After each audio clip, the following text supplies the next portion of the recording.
Aujourd'hui, j'ai un article que j'ai traduit. J'ai trouvé cet article pendant que je faisais mes recherches sur la maison d'Israël et je voulais traduire quelques parties, utiliser des citations de cet article qui vient de d'Ensign, le magazine en anglais. Euh, mais au final, je ne l'ai pas trouvé en français et donc je me suis dit qu'il valait mieux que je traduise complètement l'article en français, puisqu'il y a vraiment de bonnes informations et il y a beaucoup de références scripturaires qui pourront vous aider à savoir où vous tourner pour faire vos études sur le thème de la maison d'Israël. Et pour ceux qui comprennent anglais, qui préfèrent lire en anglais, ben, j'ai mis le lien aussi ici directement. De la maison d'Israël par Daniel H. Ludlow. Est-ce que la plupart des membres de l'Église sont littéralement des descendants d'Abraham, d'Isaac et de Jacob? Ou sont-ils des gentils qui ont été adoptés par la maison d'Israël? La question est soulevée des centaines de fois chaque année dans l'ensemble de l'Église. Les membres de l'Église sont-ils des descendants littéraux d'Israël, comme le stipulent la plupart des bénédictions patriarcales? Ou sommes-nous des gentils qui n'appartiennent à la maison d'Israël que par adoption? La réponse est importante, car les descendants littéraux d'Abraham sont les héritiers naturels des remarquables promesses données autrefois à Abraham, Isaac et Jacob. La plupart des membres de l'Église comprennent les principes d'hérédité et d'adoption, mais se méprennent souvent sur la signification de certains termes clés des Écritures. Des termes comme descendants littéraux d'Abraham par la naissance, tribu d'Israël, maison d'Israël, lignée et gentil sont parfois confondus et certains termes ont des significations différentes, renvoyant à des idées différentes dans des contextes différents. Passons donc ces termes en revue et examinons ce que les prophètes anciens et modernes ont dit sur le sujet. Qui est un descendant littéral d'Abraham de naissance? Dans les Écritures, un descendant littéral d'Abraham est souvent désigné par le mot hébreu dérivé de la même racine que Héber. La première fois que le mot est utilisé dans la Bible, il se réfère à Abraham lui-même. Dans Genèse 39,14, il fait référence à Joseph, un arrière-petit-fils d'Abraham. Dans le reste des Écritures, le mot hébreu est utilisé de manière assez régulière pour désigner les descendants directs et littéraux d'Abraham.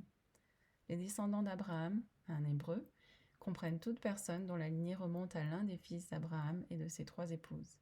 Ces épouses et leurs fils, énumérés dans l'ordre des mariages des épouses avec Abraham, sont les suivants: de Sarah, Isaac; de Hagar, Ismaël; de Ketura, Simran, Jokshan, Medan, Midian, Ishbak et Shua. Veuillez noter que les descendants d'Abraham comprennent beaucoup plus de peuples que ceux qui descendent d'Isaac, le fils le plus mentionné dans la Bible. Des nations entières descendent directement d'Abraham, y compris les citoyens de nombreux pays arabes et ceux de groupes multiples qui se sont mariés dans d'autres cultures et peuples. Qui appartient à la tribu d'Israël ou maison d'Israël? Isaac, le fils d'Abraham et de Sarah, a eu un fils appelé Jacob, dont le nom a ensuite été changé en Israël. Jacob eut 4 femmes, par lesquelles il eut 12 fils: de Léa, Ruben, Siméon, Lévi, Juda, Issachar et Zabulon; de Rachel, Joseph et Benjamin; de Bila, Dan et Nephtali; de Zilpa, Gad et Asher. Les descendants de ces 12 fils ont été diffusés en tribus familiales distinctes, chacune portant le nom du fils d'Israël duquel elle est née. Collectivement, les descendants des tribus d'Israël sont connus comme la maison d'Israël et sont appelés Israélites. Évidemment, tous les Israélites, descendants de Jacob, sont des Hébreux, descendants d'Abraham. Mais tous les Hébreux ne sont pas des Israélites. Des noms de familles supplémentaires sont utilisés pour certains groupes de la maison d'Israël. Les descendants de Juda, le 4e fils de Jacob par exemple, sont connus sous le nom de Juifs, et les descendants d'Éphraïm, un fils de Joseph, sont appelés Éphraïmites. En résumé, donc, les descendants littéraux d'Abraham, hébreux, comprennent les descendants de Jacob, israélites, de Juda, juifs, et Éphraïm, éphraïmites, qui sont tous largement mentionnés dans les Écritures. Cependant, les descendants d'Abraham comprennent également de nombreux autres peuples qui seront inclus dans la promesse du Seigneur à Abraham: je te multiplierai, toi et ta postérité après toi, comme cela. Si tu peux compter le nombre de grains de sable, ce sera le nombre de tes descendants. Qui est un gentil? La signification de base du mot gentil est étranger, autre ou non. Ainsi, pour un hébreu, un gentil est un non-hébreu. Pour un israélite, un gentil est un non-israélite. Pour un juif, un gentil est un non-juif. Dans ce sens, Certains saints des derniers jours ont qualifié de gentils ceux qui ne sont pas membres de l'Église, même si les non-membres sont juifs. Le mot gentil peut également être utilisé de différentes manières pour désigner des relations familiales, religieuses, politiques ou même géographiques. Par exemple, une personne peut être considérée comme une Israélite au sens familial ou sanguin, mais peut être appelée gentille au sens politique ou géographique parce qu'elle vit dans un pays ou une nation principalement gentille ou non israélite. Que signifie le terme lignée en ce qui concerne les bénédictions patriarcales? La signification de base du terme lignée est descente en ligne d'un ancêtre commun. Ainsi, dans une bénédiction patriarcale, la lignée est déclarée d'Abraham ou d'Israël ou d'Éphraïm, etc., lorsque des termes indiquant une descendance directe sont utilisés, tels que fils de, fille de, semence de, sang de, descendant de ou des reins de.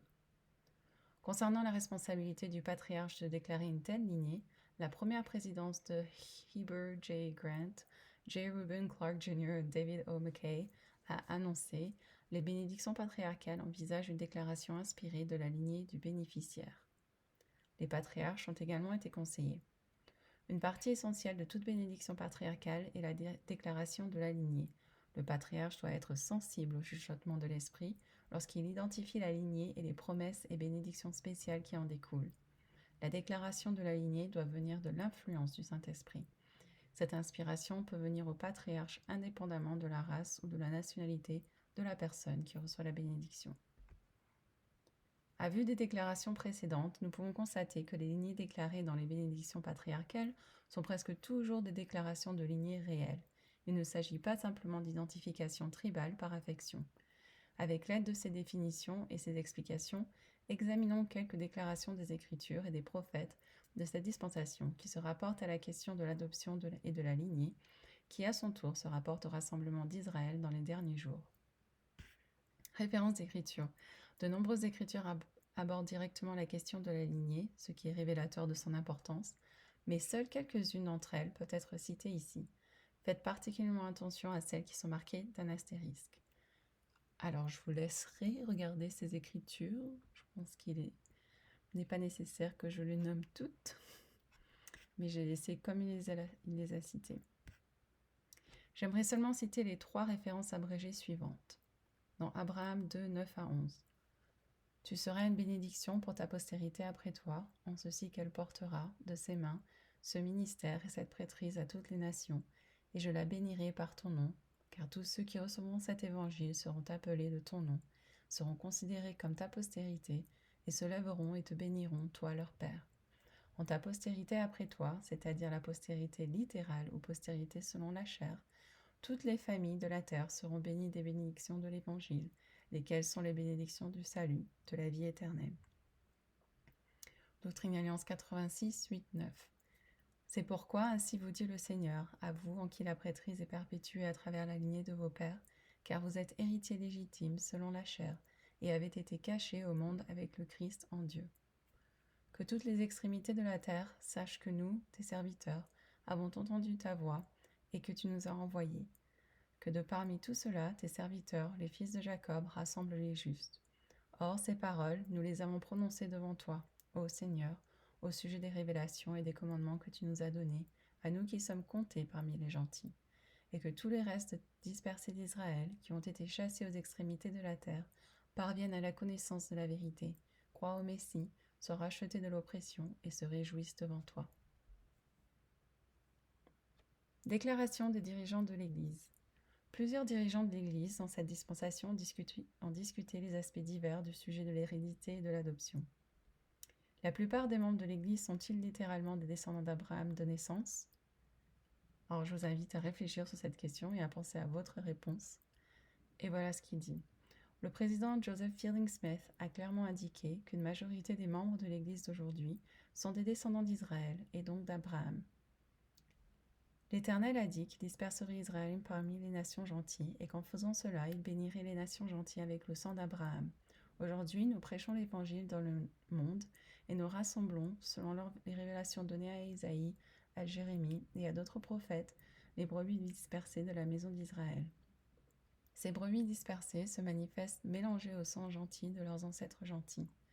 Dans tous les cas, il est très possible que la majorité, presque sans exception, de ceux qui entrent dans l'Église de cette dispensation est le sang de 2 ou plusieurs des tribus d'Israël, ainsi que le sang des gentils.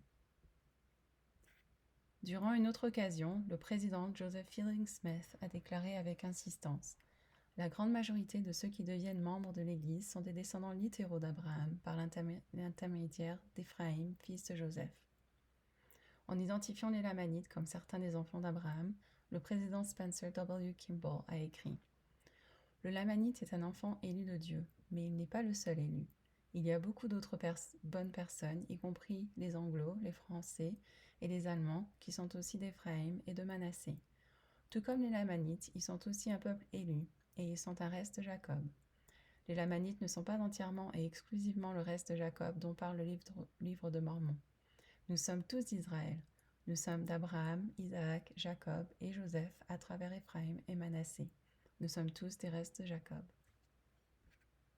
Au sujet du rassemblement d'Israël, le président Brigham Young a déclaré: le temps est venu pour Dieu de rassembler Israël, et pour que son œuvre commence sur la surface de la terre entière, et les anciens qui sont apparus dans cette Église et ce royaume sont en fait des Israéliens. Prenez les anciens qui sont maintenant dans cette maison, et vous pouvez à peine en trouver 1 sur 100 qui ne soit pas de la maison d'Israël. Allons-nous nous tourner vers les nations gentiles pour prêcher l'Évangile? Oui, et rassembler des Israélites ou qu'ils soient mêlés parmi les nations de la terre. Éphraïm s'est mêlé à toutes les nations de la terre, et c'est Éphraïm qui se rassemble à nouveau. S'il y a d'autres tribus d'Israël mêlées aux gentils, nous les rechercherons également. Nous voulons le sang de Jacob, et celui de son père Isaac et Abraham, qui coule dans les veines du peuple. C'est la maison d'Israël que nous recherchons, et peu importe qu'ils viennent de l'Est, de l'Ouest, du Nord ou du Sud, de Chine, de Russie, d'Angleterre, de Californie, d'Amérique du Nord ou du Sud, ou d'une autre région. Le livre de Mormon est venu à Éphraïm, car Joseph Smith était un Éphraïmite pur, et le livre de Mormon lui a été révélé. Est-il possible qu'un individu soit israélite de naissance et pourtant considéré comme un gentil?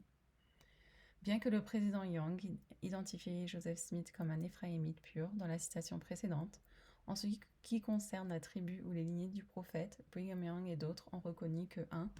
Joseph Smith était issu d'une nation gentille, et 2. que certains des ancêtres de Joseph Smith étaient issus de lignées autres que celle d'Éphraïm. Le président Joseph Fielding Smith a également donné un aperçu de la façon dont le terme gentil pouvait s'appliquer à Joseph Smith, même s'il était un descendant de Jacob, Israël, par l'intermédiaire de Joseph, le père d'Éphraïm. Durant cette dispensation de la plénitude des temps, l'évangile est venu d'abord aux gentils et doit ensuite aller aux juifs. Cependant, les gentils qui reçoivent l'évangile sont, pour la plupart, des gentils qui ont le sang d'Israël dans leurs veines. Il y a une déclaration très significative dans les mots de Moroni, tels qu'ils sont enregistrés sur la page du titre du livre de Mormon, à savoir que c'était sorti par le biais des gentils. Comment est né le livre de Mormon? Par la main de Joseph Smith. Pourtant, nous lisons dans le livre de Mormon que Joseph Smith est le descendant de Joseph qui a été vendu en Égypte par ses frères, mais qu'il est venu par le chemin des gentils, selon la prédiction de Moroni. Ainsi, Joseph Smith était de la maison d'Israël en ce qui concerne sa famille ou sa lignée, mais il venait d'une nation gentille, et pouvait donc aussi être considéré comme un gentil au sens politique ou géographique. Comment un gentil de naissance peut-il être adopté dans la maison d'Israël? En considérant le principe d'adoption, les frères se réfèrent constamment à l'allégorie de l'olivier apprivoisé et sauvage contenue dans Jacob, chapitre 5. Il est instructif de lire et de réfléchir à ce chapitre en compagnie des citations suivantes concernant ceux qui pourraient être du sang gentil et qui ont été baptisés dans l'Église. Brigham Young a dit: si quelqu'un parmi les gentils rejoint l'Église, nous lui imposerons les mains pour qu'il reçoive le Saint-Esprit, et le Seigneur le fera de la maison d'Israël. Il sera arraché à l'olivier sauvage et sera greffé sur l'olivier bon et apprivoisé, et participera à sa sève et à son huile. Il en est de même pour la maison d'Israël et les nations gentilles. Si les gentils sont greffés sur le bon olivier, ils participeront à sa racine et à son huile. Joseph Fielding Smith. Toute personne qui embrasse l'Évangile devient de la maison d'Israël. En d'autres termes, ils deviennent membres de la lignée choisie, ou les enfants d'Abraham par Isaac et Jacob, à qui les promesses ont été faites. La grande majorité de ceux qui deviennent membres de l'Église sont des descendants littéraux d'Abraham, par l'intermédiaire d'Éphraïm, fils de Joseph.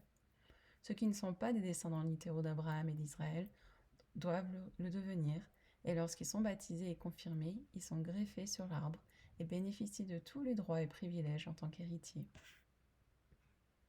L'enseignement clair des prophètes est que peu de personnes qui ne sont pas du sang d'Abraham sont devenues membres de l'Église dans cette dispensation. Les termes adoptés dans la maison d'Israël ou assignés à une tribu d'Israël ne concernent que des membres relativement peu nombreux. Il est important de se rappeler que les bénédictions de l'éternité sont garanties pour tous ceux qui sont fidèles à l'évangile de Jésus-Christ, quelle que soit leur lignée. En outre, ces bénédictions sont refusées à toute personne désobéissante et infidèle, là encore sans tenir compte de l'ascendance. Comme l'a déclaré Néphi, « Voici le Seigneur estime toute chair de la même manière, celui qui est juste est favorisé de Dieu. » Et Paul nous rappelle que tous ceux qui descendent d'Israël ne sont pas d'Israël. Quelles sont les responsabilités particulières des Éphraïmites dans cette dispensation ? Le président Joseph Fielding Smith et d'autres ont clairement indiqué que les descendants d'Éphraïm détiennent les clés de la présidence pour mener à bien le travail de la restauration et du rassemblement d'Israël dans les derniers jours. Sa déclaration est la suivante. Les membres de l'Église, la plupart d'entre nous, de la tribu d'Éphraïm, sont du reste de Jacob. Nous savons que c'est le fait que le Seigneur ait appelé les descendants d'Éphraïm à commencer son travail sur la terre en ces derniers jours. Nous savons également qu'il a dit qu'il avait placé Éphraïm, conformément aux promesses de son droit d'aînesse, à la tête de la tribu. Éphraïm reçoit les bénédictions les plus riches, ces bénédictions étant celles de la présidence ou de la direction. Les clés sont avec Éphraïm. C'est Éphraïm qui doit être doté du pouvoir de bénir et de donner aux autres tribus leurs bénédictions, y compris les Lamanites. Toutes les autres tribus de Jacob, y compris les Lamanites, doivent être couronnées de gloire à Sion par les mains d'Éphraïm. Que les restes de Joseph trouvés parmi les descendants de Léhi aient une part dans cette grande œuvre est certainement cohérent, et le grand travail de cette restauration, la construction du temple et de la cité de Sion, ou Nouvelle Jérusalem, appartiendra au sort des descendants de Joseph, mais c'est Éphraïm qui se tiendra à la tête et dirigera les œuvres. D'après ce que les prophètes ont dit, la plupart des membres de l'Église viennent donc de nations gentiles, mais ils ont quelques ancêtres israélites dans leur lignée. Par conséquent, ils ne sont pas adoptés dans la maison d'Israël. Ils sont les héritiers légaux de l'Alliance, et la lignée proclamée dans leur bénédiction patriarcale identifie la ligne de sang qui les rattache à Abraham. Donc voilà, j'espère que cet article sera une bonne ressource pour vous, pour vos études. Et je vous dis à la prochaine.